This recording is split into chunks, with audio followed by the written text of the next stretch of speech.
Hello hello. हाँ इंसान भैया। हाँ बोलूआ। कहा तटी हमारे मलिया देखल है का कहूँ। तोर मलिया तो यार वही भैंस चरावे गई है पोखरवा पे।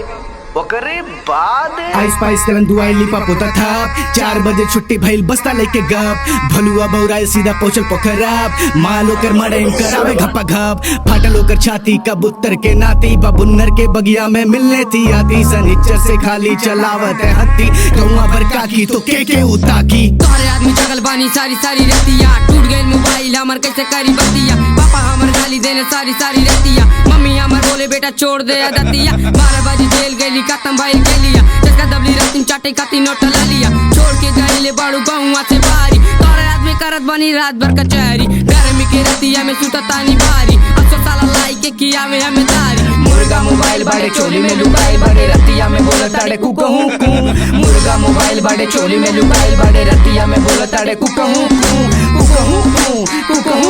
अरे मर जाए रानी हमर ता भाई बू भलुआ ते गाना का नौकर के ते लइका अब हनी सिंह बन जा मियां खलीफा के पटा सिद्धार्थ नगर के नाम रोशन कई के देखा